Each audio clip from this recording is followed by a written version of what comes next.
अस्सलाम वालेकुम dear students, आज हम principles of banking Icom part 2 के लेक्चर नंबर 2 को स्टार्ट करने जा रहे हैं। बेटे हमने अपने फर्स्ट लेक्चर में chapter number 1 evolution and beginning of bank, या इसको beginning and evolution of bank के नाम से भी जाना जाता है, बैंक का इर्तिका ये स्टार्ट किया था। इसमें हमने डिस्कस किया था वर्ड बैंक के लफ्ज़ बैंक से क्या मुराद है, कि लफ्ज़ बैंक किस तरीके से मार्ज़ वजूद में आया, किन किन लैंग्वेजेस के एक्सपर्ट्स ने इसके लिए अपनी लैंग्वेजेस के डिफरेंट वर्ड्स का चुनाव किया और उन्होंने उन वर्ड्स को यूज़ करते हुए डिफरेंट स्टेप से गुजार के इसको आज हमारे सामने इंग्लिश फॉर्म में जो वर्ड बैंक है उसको इंट्रोड्यूस करवाया। फिर हमने इसमें वर्ड बैंकरप्ट को डिस्कस किया था कि लफ्ज़ बैंकरप्ट से क्या मुराद है। हमने कहा था ऐसा ये एक तरीकाकार है जिसमें पुराने दौर में लोग बेंच पर बैठकर ज़र का लेन देन करते थे और अगर कोई बंदा अपने वाजबात अदा ना कर पाता तो लोग उसका बेंच तोड़ देते, जिससे लफ्ज़ बैंकरप्ट माहज़ किया गया। फिर किन किन लोगों का किरदार बैंक के क़याम में अहम समझा जाता है उनको हमने डिस्कस किया था, जिनमें मेन हमने कहा था कि किंग्स यानी कि बादशाह, उसके बाद ट्रेडर ताजर और गोल्ड स्मिथ यानी कि सुनार, इनका जो मेन रोल है उसको कंसीडर किया जाता है बैंक की एवोल्यूशन में, बैंक को बनाने में।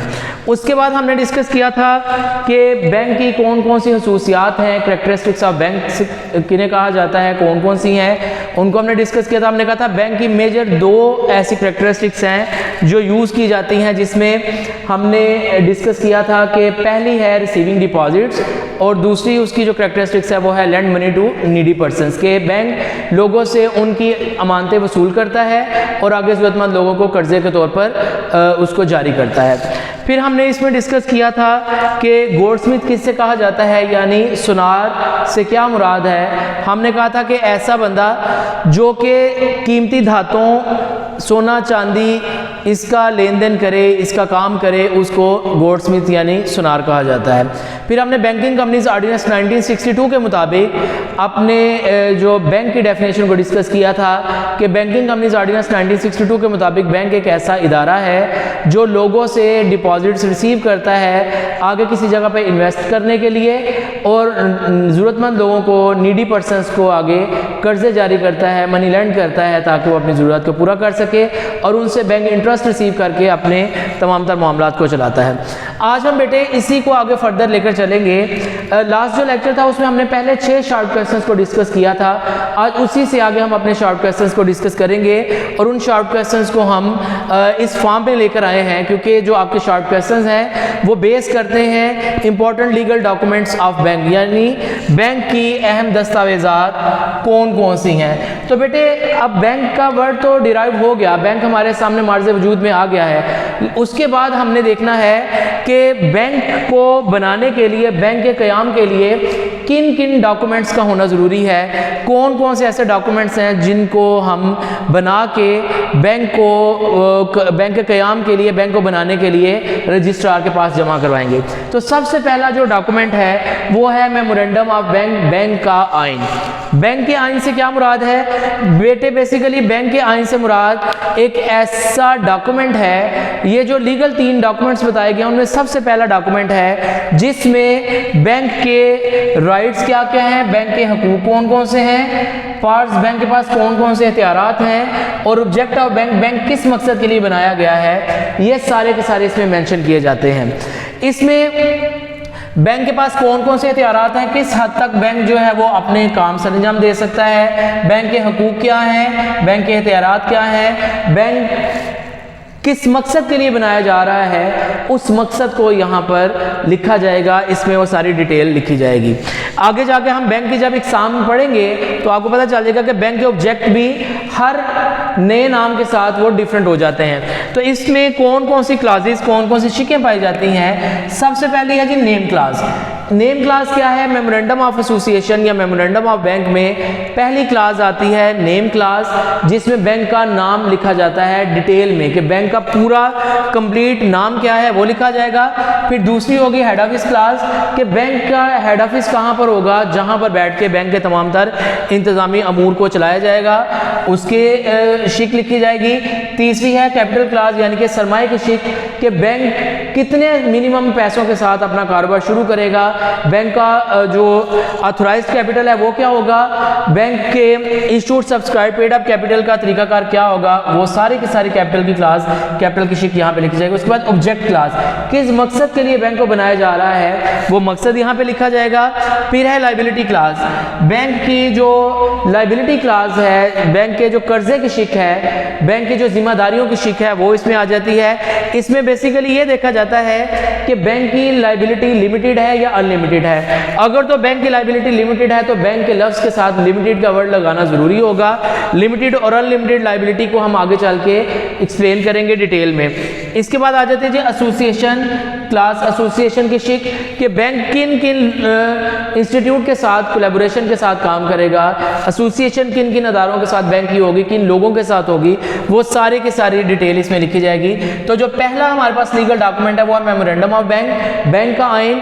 इसमें हमारे दो शार्ट क्वेश्चंस बनते हैं कि एक तो what is meant by memorandum of bank, bank के आइन से क्या मुराद है, और दूसरा जो शार्ट क्वेश्चन इसमें बनता है write down the different classes of memorandum of bank, bank के आइन की मुख्तलिफ शिकों के बारे में लिखें या उन शिकों के नाम लिखें।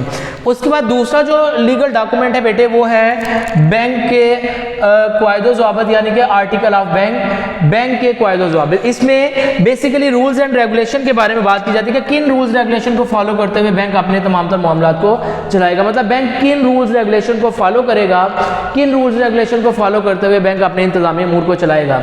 अब ये बैंक के सारे इंटरनल मामलात को डिस्कस करता है, ये जो आपका आर्टिकल ऑफ बैंक है, और जो मेमोरेंडम ऑफ बैंक है ये बैंक के एक्सटर्नल मैटर्स को बताता है कि बैंक के एक्सटर्नल मामलात क्या हैं। इंटरनली जितने भी बैंक की हदूद के अंदर मामलात हैं वो सारे के सारे आर्टिकल ऑफ बैंक या आर्टिकल ऑफ एसोसिएशन में लिखे जाते हैं। इसके भी कुछ पॉइंट्स हैं, इसके अहम चीदा पॉइंट्स क्या हैं। कहते हैं जी सबसे पहले capital and its division into share, सरमाया क्या होगा और सरमाए को मुख्तलिफ हिस्से में उसकी तकसीम किस तरीके से की जाएगी वो इसमें लिखा जाएगा। टाइप्स ऑफ शेयर हिस्सेस की इकसाम क्या क्या हैं वो यहाँ पर लिखा जाएगा कि किन किन इकसाम के शेयर आप इशू कर सकते हैं लोगों को अपने कैपिटल को रेज करने के लिए। वैल्यू ऑफ शेयर के जो हिस्सेस आपने मार्केट में लोगों को इशू करने हैं उनकी वैल्यू क्या होगी, कितने का एक शेयर होगा, उसकी पार वैल्यू क्या होगी, आपने प्रीमियम पे कितने का इशू करना है, आपने डिस्काउंट पे कितने का इशू करना है, और आप इसको जो है वो आगे फर्दर इसके ट्रांसफर के मेथड डिस्कस करेंगे और कन्वर्जन के मेथड के किन किन तरीकों से शेयर्स आगे एक बंदे से दूसरे बंदे पर ट्रांसफर किए जा सकते हैं, और किन किन तरीकों से शेयर्स को सिंपल शेयर को प्रेफर्ड में या बोनस में या राइट में या शेयर्स को डिबेंचर में किस तरीके से कन्वर्ट किया जाएगा, वो सारे के सारे मेथड्स इसमें लिखे जाएंगे। तीसरा जो हमारे पास होगा लीगल डॉक्यूमेंट वो होगा प्रॉस्पेक्टस, बैंक का पेशनामा। बेसिकली ये डॉक्यूमेंट एडवर्टाइज किया जाता है कंपनी की तरफ से अपने कैपिटल को रेज करने के लिए, अपने सरमाए को बढ़ाने के लिए। अगर आप अपनी कंपनी का सरमाया बढ़ाना चाहते हैं तो उसके लिए बैंक कहता है जी हम अपना एक प्रॉस्पेक्टस इशू करेंगे, और इस प्रॉस्पेक्टस में सारी डिटेल कंपनी की या बैंक जो भी है उसकी सारी डिटेल मेंशन की जाएगी, उसकी हिस्ट्री, उसके सारे मामलात, उसके हिरार्की क्या है, वो सारे का सारा इसमें जो है वो लिखा जाएगा डिटेल। इसमें कौन कौन से अहम पॉइंट्स हैं, एक तो यह कि all points of memorandum, memorandum के जितने भी पॉइंट्स हैं यानी name class, head office class, capital class, object class, liability class और एसोसिएशन क्लास, ये सारी की सारी इसमें लिखी जाएंगी।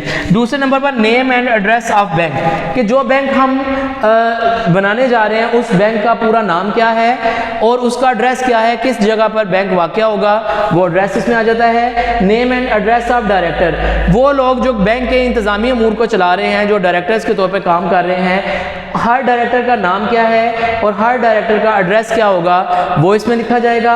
इसके बाद name and address of auditor, कौन सा ऐसा बंदा है जिसने आपके इंटरम ऑडिट या कंटिन्यूस ऑडिट या फाइनल ऑडिट के फंक्शंस को परफॉर्म करना है। इंटरनल ऑडिटर कौन सा होगा और एक्सटर्नल ऑडिटर कौन सा होगा।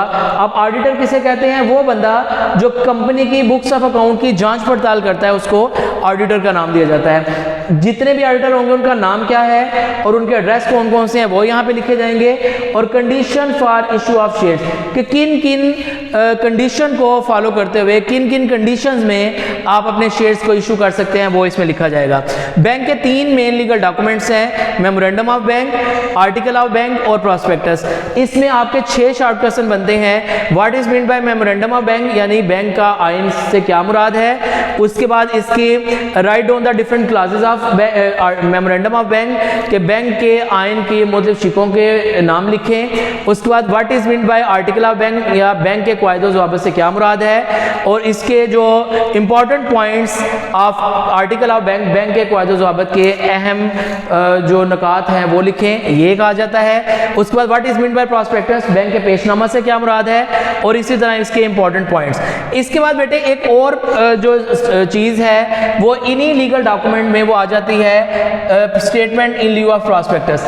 अगर तो आपके पास कंपनी के को रजिस्टर्ड करवाने के लिए, रजिस्ट्रार को जमा करवाने के लिए वक्ती तौर पर प्रॉस्पेक्टस मौजूद नहीं है, तो उस वक्त एक स्टेटमेंट यूज़ की जाती है जिसको प्रॉस्पेक्टस के तौर पे इस्तेमाल किया जाता है, और उस स्टेटमेंट को statement in lieu of prospectus का नाम दिया जाता है। उसमें प्रॉस्पेक्टस में तो चूंकि सारी डिटेल लिखी होती है, उसमें प्रॉस्पेक्टस के रिलेटेड अहम पॉइंट्स को लिखा जाता है जो कि वक्ती तौर पे प्रॉस्पेक्टस के तौर पे काम करती है।